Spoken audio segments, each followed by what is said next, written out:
के फंडामेंटल्स के बारे में बातचीत करते हैं। आनंद राठी ग्रुप के को founder vice chairman Pradeep Gupta हमारे साथ जुड़ रहे हैं बातचीत करने के लिए। प्रदीप जी, गुड मॉर्निंग, बहुत बहुत शुक्रिया बात करने के लिए। बाजार में एक अच्छा मोमेंटम दिखाई दे रहा है, काफ़ी दिन से लगातार एफआई बाइंग, लेकिन आपके जो बड़े इन्वेस्टर्स हैं इंस्टीट्यूशनल साइड पे, एचएनआई साइड पे, आप काफ़ी लोगों को एडवाइस करते हैं, इनके बीच में माहौल कैसा है? सब राइड कर पा रहे हैं? पार्टिसिपेशन है इस तेज़ी में, या कोई माल ले नहीं पाया नीचे में? कुछ फीडबैक दीजिए। नमस्कार अजय जी, प्रियंका एंड मानसी। सबसे पहले तो मैं ईटी स्वदेश, ईटी नाउ स्वदेश के सभी दर्शकों का अभिनंदन करता हूं। अभी जैसा आपने पूछा अजय जी, आई थिंक बाजार में जो टोन है वो बहुत ज्यादा सबड्यूड नहीं है। लोग काफी उत्साहित हैं और देख रहे हैं कि किस तरह से बाजार रिएक्ट करेगा। तो कुछ एक लोग जिनको के बोलते हैं इस बाजार का फायदा उठाते हैं, जब वॉलेटिलिटी आती है बाजार नीचे गिरता है, डेफिनेटली निवेश करते हैं। तो एक निवेश एक ऐसा ट्रेंड है, और लार्जली हमारे जो लार्ज इन्वेस्टर हैं वो अब ये समझ गए हैं कि अगर हमें लंबे समय के लिए इस बाजार में निवेश करके वेल्थ क्रिएशन करना है या पैसा बनाना है, तो आई थिंक धीरे धीरे हमको निवेश करते रहना चाहिए, क्योंकि equity as an asset class हमेशा से अच्छा रिटर्न देती है और देती रहेगी। और दूसरा कारण मैं ये बताना चाहूंगा कि हमारा जो लोकल इकोनॉमी है, जो ग्लोबल इकोनॉमी से थोड़ा सा डिफरेंट चल रही है। अभी हम देख रहे हैं कि world over interest rate cycle upward movement की तरफ चल रहा है, जबकि अगर हम हमारे यहाँ देखें तो थोड़ा इंटरेस्ट रेट साइकिल थोड़ा रिवर्स है देन द वर्ल्ड पैरामीटर्स। आप देख रहे हैं अभी 6 ईयर गवर्नमेंट यील्ड भी अबाउट 7% के आसपास आना शुरू हो गई है। तो आई थिंक ये एक ट्रेंड ऐसा सीधा सा दर्शाता है कि डेट की बजाय इक्विटी, जो कि जहां पे रिटर्न के अच्छे साधन दिख रहे हैं, जहां पे हमको लग रहा है कि आगे आने वाले समय में वापस निवेश करने से अच्छा रिटर्न बना सकेंगे, तो वो निवेश धीरे धीरे इन बाजारों में आएगा और आता रहा है। और जहां तक आपने सवाल किया, हमारे लार्जर इन्वेस्टर कॉन्स्टेंटली इन बाजारों में निवेश करते जा रहे हैं। ठीक बात कही आपने। ये बताइए प्रदीप जी कि कुछ सेक्टर्स के बारे में बात कर लेते हैं। इनफैक्ट कुछ पहले जो कंसर्न्स हैं, कर्नाटका इलेक्शन एक कंसर्न है, रेट हाइक्स तो रुक गए हैं, सिलसिला रुक गया है, लेकिन रेट कट कब शुरू करेंगे रेगुलेटर्स दुनिया भर के, इंक्लूडिंग हमारे, इस तरह की बातचीत बन रहे हैं। आपकी रिसर्च से आपकी क्या बात हो रही है, क्या व्यू बन रहा है? ये इशू है या धीरे धीरे फैक्टर्ड हो गए ऑलरेडी बाजार में? देखिए, जो फंडामेंटल सेक्टर की तरफ अगर देखें या फंडामेंटल ऑप्शंस की तरफ देखें, तो फंडामेंटल्स लॉन्ग टर्म के बेसिस पे बहुत अच्छे लगते हैं। अब शॉर्ट टर्म पे जो सेंटिमेंट्स हैं ये बाजारों को हमेशा ऊपर नीचे करने की तरफ चलते हैं। वॉलेटिलिटी जिसको हम बोलते हैं, वॉलेटिलिटी हमेशा होती रहेगी इस बाजार में, क्योंकि ये सेंटिमेंटल इम्पैक्ट इस बाजारों में देखने को मिलेगा आपको। और हमेशा ये रहा है, ट्रेंड रहा है बाजारों में कि जैसे ही कोई न्यूज आई, तो न्यूज का अगर थोड़ा सा भी नेगेटिव है तो उसका इम्पैक्ट बाजारों में देखने को मिलेगा। तो आई थिंक जो जैसा आपने कहा कि कर्नाटका के इलेक्शन के रिजल्ट हुए, या मान लीजिए वर्ल्ड इकोनॉमी में जो भी थोड़ा बहुत ब्लिप साइड हुआ, तो उसका उसको आप रुझान बाजारों में भी देखने को मिलेगा। उसको आई थिंक उसका इम्पैक्ट बाजारों में भी आपको देखने को मिलेगा। अब बात आती है कि लॉन्ग टर्म में यहाँ पे क्या हो रहा है। तो मेरा ये मानना है कि लॉन्ग टर्म में यहाँ पे जो जो कॉर्पोरेट रिजल्ट्स अभी तक आए हैं, वो मेरा ख्याल है Q4 के रिजल्ट्स रीजनेबली गुड हैं, जो आसपास अपने एक्सपेक्टेशंस के हैं। जैसा हम महसूस कर रहे थे कि Q3 से Q4 में रिजल्ट बेहतर आएंगे, वो आने आए हैं जो अब तक आए हैं। और हमें लगता है वापस अगले तिमाही में जो रिजल्ट आएंगे, जो क्वार्टर फर्स्ट है इस फाइनेंशियल ईयर के, वो और अच्छा करेंगे।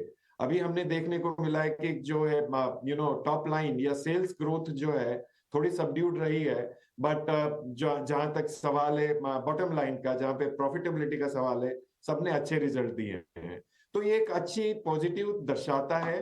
तो मुझे ये लगता है आगे आने वाले समय में भी यहाँ की इकोनॉमी, चूंकि इकोनॉमी ग्रो कर रही है, इकोनॉमी ग्रो करेगी, तो कंपनियां भी अच्छा करेगी और उसका उसका इम्पैक्ट बाजारों में भी देखने को मिलेगा। तो एक पॉजिटिविटी की तरफ लेगा। बट हाँ, जो जो जो सेंटिमेंटल इम्पैक्ट इन बाजारों को चेंज करते हैं, चाहे वो इलेक्शन से रिलेटेड हो, चाहे कोई ग्लोबल इकोनॉमी में कोई भी चेंज आता है उससे हो, या रशिया यूक्रेन वॉर के कारण कुछ अगर गड़बड़ियां हुई जो जियोपॉलिटिकल रीजन है उसकी वजह से हो, तो वो इम्पैक्ट आपको समय समय पर ये इन बाजारों में देखने को मिल सकता है। जहां तक आपने सवाल किया रेट कट का, देखिए रेट कट में भी अभी बहुत कहना जल्दी होगी कि रेट कट होगा कि नहीं होगा, बट इकोनॉमी को देखते हुए जो हम देख रहे हैं ग्रोथ फैक्टर ठीक है। दूसरी तरफ महंगाई भी अब धीरे धीरे देख रहे हैं आंकड़ों के हिसाब से कंट्रोल में है। तो अभी इस क्वार्टर में या अगले क्वार्टर में मेरे को लगता है रिजर्व बैंक की तरफ से कुछ ना कुछ आएगा, बट ये कहना जल्दी होगा कि कब आएगा। ये सारी मुद्दों को, इन्फ्लेशन कंट्रोल को, इन्फ्लेशन को देखते हुए, ग्रोथ को देखते हुए आई थिंक ये डिसीजन लेते हैं और लिए जाएंगे अगर ये सभी सही रहे आगे आने वाले समय में। आज की स्थिति में अगर हम आंकड़ों को देखें तो सब कुछ ठीक चल रहा है, सब कुछ कंट्रोल में चल रहा है। Alright, morning Pradeep. आप जैसा से बता भी रहे हैं कि अर्निंग्स अच्छी आई, आगे भी और अच्छी ट्रेजेक्टरी दिखती है आपको। लार्ज कैप्स में अच्छी खासी मूव आ चुकी है, निफ्टी ऑल टाइम हाई से बस 2-2.5% ही दूर है, लेकिन मिड कैप और स्मॉल कैप पॉकेट में भी हालांकि यहाँ पर भी काफ़ी अच्छी मूव्स है। बड़े एचएनआईज बाइंग कर रहे हैं, एफआईज वापस आ रहे हैं। तो क्या larger measure of the moves आनी बाकी है इन स्पेसेस में? मिड कैप, स्मॉल कैप, इन स्पेसेस पर क्या बड़ी ग्रोथ या बड़ी मूव एक्सपेक्ट करनी चाहिए rest half of the year में? प्रियंका, आई थिंक अगर हम देखें बेसिकली हमारी Indian economy largely mid and small cap पे ज्यादा चलती है, और अगर हम पीछे का ट्रेंड देखें तो मिड एंड स्मॉल कैप में थोड़ा सा बीटन डाउन हुआ था, थोड़ा सा पी लेवल भी कम हुआ था, तो वहां पे वापस से, और वहीं पे वही एक ऐसा सेक्टर है जहां पे हमको एक्स्ट्रा ग्रोथ मिलने देखने को मिलेगी। अगर मैं कहूँ अगर लार्ज कैप स्टॉक्स में या लार्ज कैप कंपनियों में अगर 10 से 12% की ग्रोथ आती है तो मिड एंड स्मॉल कंपनियों में वो ग्रोथ का फैक्टर आपको 15-20 और 20 से ऊपर देखने को मिलता है। तो आई थिंक वहां पे ग्रोथ फास्टर होगी, तो ऑब्वियसली वहां पे देखना जरूरी। और हमारी economy as a whole mid और स्मॉल कैप पे बेस करती है, तो वहां पे मुझे लगता है कि अच्छा नतीजा और अच्छा रुझान पॉजिटिव साइड में देखने को मिलेगा। पर सवाल ये है कि इमीडिएट मिलेगा कि नहीं, ये एक बात है, क्योंकि ये बाजार वास्तव में, जैसे मैंने वापस दोहराऊंगा, इस सेंटिमेंट में भी काफी इंपैक्ट करता है। तो कई बार वॉलेटिलिटी के कारण और सेंटिमेंटल इंपैक्ट के कारण मार्केट में अप्स एंड डाउन देखने को मिल सकते हैं। बट हाँ, ये सही समय है, और बाजार थोड़ा भी अगर रिएक्ट करता है डाउन साइड में तो वापस सही समय है मिड एंड स्मॉल कैप के स्टॉक्स को देखने का इन बाजारों में। प्रदीप, जब मार्च में आप हमारे नेटवर्क के साथ जुड़े थे तब एफआईएस की बिकवाली का ट्रेंड चल रहा था, और काफी कन्विक्शन के साथ आपने कहा था कि in terms of long term growth FIS के इस ट्रेंड में रिवर्सल दिखेगा। अब ये रिवर्सल आ भी चुका है और लगातार खरीदारी का ट्रेंड एफआईएस की तरफ से नजर आ रहा है। Long term equity market valuations को मद्देनजर रखते हुए अब यहाँ से ट्रेंड कैसा दिखता है आपको? मानसी, एक बहुत सिंपल सा ट्रेंड है वर्ल्ड ओवर। अगर इकोनॉमिक ग्रोथ हमारे बाजारों की, हमारी इकोनॉमी की होगी तो मनी ऑलवेज चेज जहां पे रिटर्न्स आर बेटर। सो बहुत क्लियर मेरा मानना है कि एफआई ट्रेंड पॉजिटिव रहेगा आगे आने वाले समय में। और अभी जैसा कि पिछले कुछ समय से आप एक न्यूज देख भी रहे होंगे कि रशियन से हमारा पॉजिटिव बैलेंस कॉन्स्टेंटली बढ़ रहा है, तो रशियन मनी जितना भी है उसका इन्वेस्टमेंट भी थ्रू एफआई रूट ही आएगा, क्योंकि एफडीआई रूट में जाने में अभी उनमें समय लगेगा। बट एफपीआई रूट में डेफिनेटली जो पैसा यहाँ पड़ा है, रूपी रूबल जितना भी ट्रेड हो रहा है, उसका जितना भी सरप्लस हमारे यहाँ पड़ा है, वो भी हमारे एफपीआई के रूट के थ्रू आने का चांसेस बनते हैं। लार्जली या तो डेट में आए या इक्विटी में आए, वो डिफरेंट है, वो decision over a period of time देखने को मिलेगा। बट जहां तक एफपीआई का सवाल है, आई थिंक इस बाजारों में कॉन्स्टेंटली पॉजिटिव ट्रेंड देखने को मुझे लगता है मिलेगा।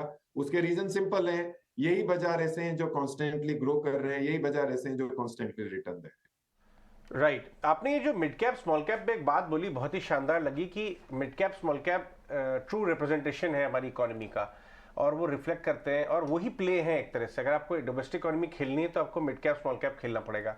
और आप ये भी कह रहे हैं कि ये अच्छा समय है, वैल्यूएशन अच्छे हैं। कुछ थीम जो आप हमारे साथ शेयर कर सकते हैं? Mid cap banks, PSU banks, chemicals, engineering, textile, consumption, कुछ अगर जो आपको बढ़िया लगते हैं, 2-3 मजबूत theme mid cap small cap में रिसर्च करने के लिए। तो अगर सेक्टर वाइज अगर देखें तो जैसे आईटी मिड कैप की स्टोरीज अच्छी लगती है, इसी तरह एफएमसीजी और कंजम्पशन से रिलेटेड स्टोरीज मुझे लगता है अब आनी शुरू होगी, और वो वहां पे जरूर देखना चाहिए, क्योंकि अब धीरे धीरे positivity towards top line growth की तरफ भी जाना शुरू होगी। तो मुझे ये लगता है ये होगा। इसी तरह ऑटो और ऑटो इंसिलरी जो अब तक काफी सबड्यूड रहे, उस सेक्टर में भी आई थिंक काफी अच्छा मूव देखने को मिल सकता है आने वाले समय में। ऑल राइट, बहुत बढ़िया, बहुत ये आपका जिस्ट था मेरे हिसाब से पूरी बातचीत में कि एक तो पार्टिसिपेशन आ रहा है सारे HNIs का, ऐसा नहीं कि मिस किया इंडियन इन्वेस्टर ने, और ऑफ कोर्स म्यूचुअल फंड के जरिए भी पार्टिसिपेट किया, राइड किया इस रैली को 1200 पॉइंट की।